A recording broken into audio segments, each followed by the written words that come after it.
कालमती गांव में एक पत्ता तक नहीं हिल रहा था। बस भयानक गर्मी और मौत जैसा सन्नाटा था। पर सबसे अजीब बात यह थी कि गांव के खेत में गड़ा वह लकड़ी का पुतला हर रात अपने आप एक कदम आगे बढ़ रहा था। इसलिए गांव में खौफ इतना था कि शाम ढलते ही लोग अपने अपने दरवाजे बंद कर लेते थे, क्योंकि किसी ने भी उस पुतले को वहां नहीं गाड़ा था। लोग कहते हैं वह एक रात अचानक जमीन फाड़कर बाहर निकल आया था, लेकिन एक रात गांव के उस सन्नाटे को एक दर्दनाक चीख ने चीर दिया। सुबह एक औरत की लाश उसके घर के बाहर पड़ी मिली। उसका शरीर बिल्कुल नीला पड़ चुका था, जैसे किसी ने उसके जिस्म का सारा खून चूस लिया हो। और उस दिन से रात होते ही गांव में कुत्तों के रोने की आवाजें गूंजने लगी। लोग डर के मारे रात भर सो नहीं पाते थे, क्योंकि हर रात उन्हें अपने बंद दरवाजों के बाहर से अजीब अजीब आवाजें सुनाई देने लगी थी। लोग अपने बच्चों को सीने से लगाए अंधेरे में थर थर कांपते रहते, लेकिन फिर भी सुबह होते ही किसी न किसी की लाश मिलती थी और उनके चेहरों पर डर साफ दिखाई देता था। इसलिए गांव वालों का डर अब भयानक दहशत में बदल चुका था। ऐसा लगने लगा था जैसे अगला नंबर किसी का भी हो सकता है।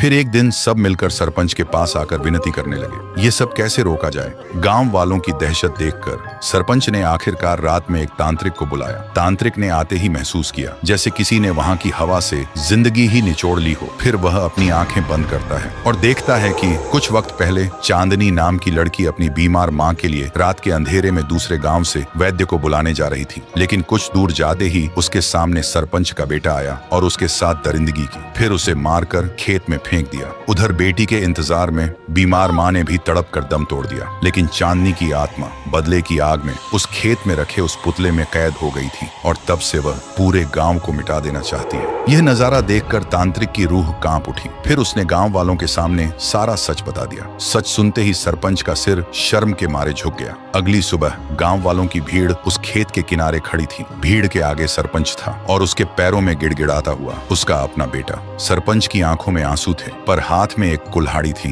तभी उसने एक झटके में अपने ही बेटे का सिर धड़ से अलग कर दिया। खून के छींटे सीधा उस पुतले पर जा गिरे और सरपंच घुटनों के बल जमीन पर गिरकर रोते हुए बोला, तेरा बदला पूरा हुआ चांदनी। इस पापी खून से अपनी प्यास बुझा ले और इस गांव को बख्श दे। तभी आसमान का रंग बदल गया और देखते ही देखते वह पूरा पुतला राख बनकर हवा में उड़ गया। उस दिन के बाद से कालमती गांव में मौत का सिलसिला तो रुक गया था, लेकिन उस खेत की तरफ जाने की हिम्मत आज भी कोई नहीं करता। तो दोस्तों, बुरे काम का अंजाम हमेशा बुरा ही होता है। आप अपने पाप दुनिया से तो छुपा सकते हैं, लेकिन ऊपर वाले से कभी नहीं छुपा सकते।